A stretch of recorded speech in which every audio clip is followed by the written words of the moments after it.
안녕하세요. T의 심리학입니다.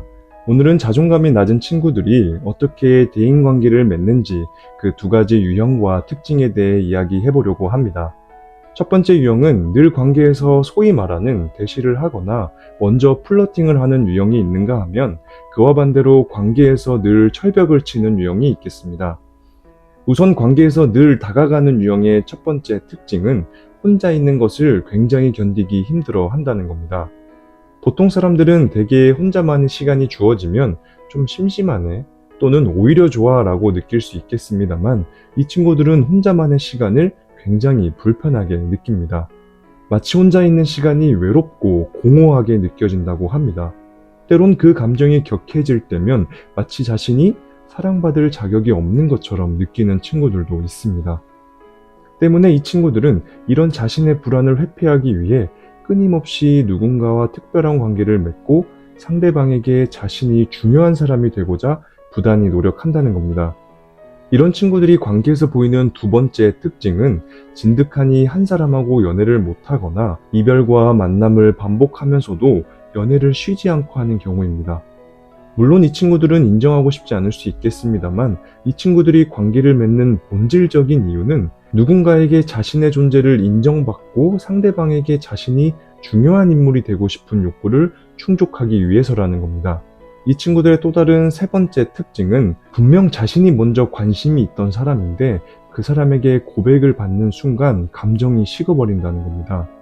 그런데 유심히 관찰해보면 이 친구들은 소위 말하는 흘리는 걸 잘합니다. 자신은 그런 의미가 아니었다고 말할 수 있겠습니다만 누군가는 이야기해야 하는 거라고 생각합니다. 솔직히 이 친구들은 자신이 먼저 상대방에게 오해의 여지를 남길 수 있는 플러팅을 해놓고 그 상대방에게 고백을 받으면 언제 그랬냐는 듯이 딱 거절해버리는 경우가 태반입니다. 그러니까 이 친구들의 목표는 진정한 의미의 관계를 맺고 유지하는 것이 아니라 자신의 존재를 인정받고 확인하고 싶은 겁니다. 마지막으로 이 친구들의 주된 특징은 상대방을 이상화시키고 관계에 의미를 지나치게 부여한다는 겁니다. 분명 객관적으로 볼 땐 그저 평범한 사람인데도 불구하고 이 친구들은 뭔가 딱 하나에 꽂히면 단점보단 장점을 극대화해서 상대방을 있는 그대로 보지 못하고 과대포장해서 보게 되는 겁니다. 때문에 이런 친구들의 이별은 대부분 자신이 엄청난 피해자인 것처럼 이야기를 하곤 합니다. 마치 상대방을 엄청난 쓰레기인 것처럼 표현을 하는데 사실 그건 상대방의 문제라기보다 자신의 문제였던 겁니다. 원래 그 사람은 딱 그 정도 수준의 사람이었는데 자신이 점수를 너무 높게 줬다 보니 실망감이 큰 게 당연할 겁니다. 그리고 이 친구들은 우린 진짜 운명인가 봐 라는 말을 자주 씁니다. 그러니까 지나치게 관계에 의미를 부여하고 집착적으로 아주 작은 점이라도 상대방과 자신의 교집합을 찾아내려고 한다는 겁니다. 어쩔 때 보면 스스로를 속이기도 합니다. 분명 관심 없던 분야였는데 상대방이 관심 있는 것 같으면 마치 자신도 그것을 예전부터 좋아했던 사람처럼 이야기한다는 겁니다. 좀 이상해 보일 수도 있겠습니다만 이 친구들이 상대방에게 너랑 나는 되게 닮은 점이 많아 라는 점을 끊임없이 주입하고 가스라이팅하는 이유는 결국 상대방에게 자신이 꼭 필요한 사람이라는 걸 각인시키고 관계를 통제하려는 욕구에서 비롯된다는 겁니다. 사실 좀 우픈 이야기입니다만 제3자가 볼 땐 영혼까지 끌어모아 겨우 우겨넣는 것처럼 보일 때도 있겠습니다. 이런 친구들과는 반대로 늘 관계에서 철벽을 치는 친구들이 있습니다. 이 친구들의 첫 번째 특징은 보이지 않는 선이 분명하다는 겁니다. 하지만 겉으로 보기엔 이 친구들은 딱히 관계에 문제가 없는 것처럼 보여질 수도 있습니다. 왜냐하면 이 친구들은 공적으로 관계를 맺는 것엔 누구보다 정말 깔끔하게 잘 해내기 때문입니다. 하지만 사적으로 깊은 관계를 맺는 것엔 젬병입니다. 왜냐면 우리 모두 알다시피 관계가 깊어진다는 건 이성적인 영역보다는 정서적이고 감정적인 영역이 더 많이 포함되는데 이 친구들은 자신이 그런 모습이 드러나는 걸 굉장히 두려워한다는 겁니다. 그러니까 자신이 누군가에게 사랑받고 싶고 의지하고 싶은 감정을 느끼는 것 자체를 마치 패배적인 생각으로 느끼는 경우가 높습니다. 그래서 이 친구들은 인생은 혼자 살아가는 거야 라는 말을 자주 사용합니다. 그렇게 해서라도 자신이 마주하기 힘든 의존성을 회피하고 싶기 때문일 겁니다. 근데 이 친구들은 사실 자신이 무엇을 두려워하는지 대부분 인지하고 있습니다. 다만 쉽게 누군가에게 마음을 열지 못하는 경우가 많은 겁니다.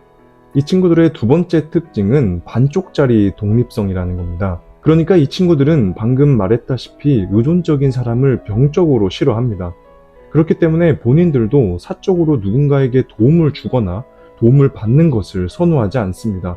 마치 자신이 누군가에게 부탁을 하고 힘들 때 기대는 것이 창피한 것으로 여기고 자신을 지나칠 정도로 한심하게 생각한다는 겁니다. 이런 친구들이 추구하는 정체성은 이성적이고 독립성이 강한 사람이겠습니다만 사실 독립적이라기보다는 스스로를 고립시키는 것에 가까울 겁니다. 왜냐하면 인간은 사회적 동물로서 타인과 유대적인 관계를 맺고 상호 간의 교류를 통해 성장해 갑니다. 그러니까 누군가와 깊은 관계를 형성하고 유지하면서도 자신의 고유한 정체성을 잃지 않는 것이 더 건강한 독립성이라는 겁니다.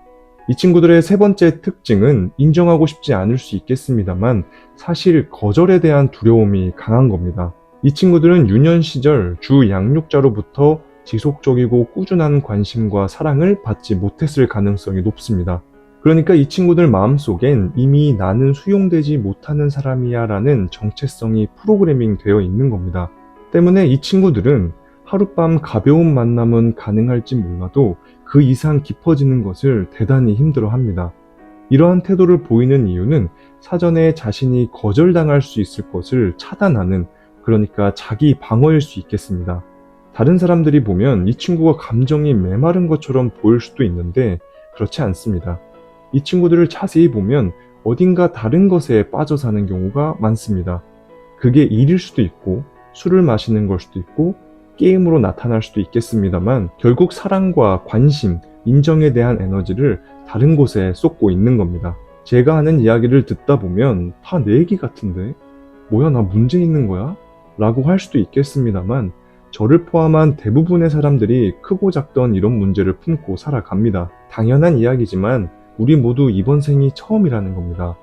저도 그렇고 주변에서 보면 자신을 객관적으로 봐도 그렇고 맺고 있는 관계도 그렇고 문제투성이지만 그럼에도 불구하고 우린 서로의 단점을 보완해주며 서로 지지고 볶고 살아갑니다. 그러니까 세상엔 완벽한 사람은 없고 영화 같은 관계만 있지 않다는 게 당연하다는 걸 인정해야 합니다. 제 생각엔 정말 중요한 건 자신의 문제를 인정하는 태도라고 생각합니다. 그러니까 누군가를 볼 때 문제라고 여겨지는 것들이 어쩌면 내가 회피하고 있는 결핍된 나의 욕구들일 수 있다는 겁니다. 따라서 상대방을 비난하기 전에 왜 나한테 이런 감정이 올라왔지? 라고 질문함으로써 한 박자 쉬어주는 겁니다. 그러니까 무작정 무의식에서 올라오는 생각들에 끌려 사는 것이 아니라 자신의 결핍을 의식적으로 마주하는 시간을 갖는 것이 필요하겠습니다. 끝으로 드리고 싶은 말씀은 억지로 불안을 떨쳐내려고 하지 마시길 바랍니다. 생각을 떨쳐내려고 하면 할수록 악착같이 들러붙게 됩니다. 그러니 부디 불안을 떨쳐내려고 하기보다 그 실체를 깊이 마주하는 시간을 갖길 바랍니다. 그럼 그 끝에서 그저 연약하고 관심이 필요했던 어린 시절의 아주 작은 자신이 보일 겁니다. 그럼 우린 그 친구와 자주 만나 이런저런 이야기를 나누는 겁니다. 그럼 어느샌가 크고 무섭게만 느껴졌던 불안이 가엾고 내가 품어줘야 하는 애틋한 친구가 되어 있을 겁니다. 그럼 오늘도 시청해줘서 대단히 감사드리며 세상 모든 심리학의 시작 T의 심리학이었습니다. 감사합니다.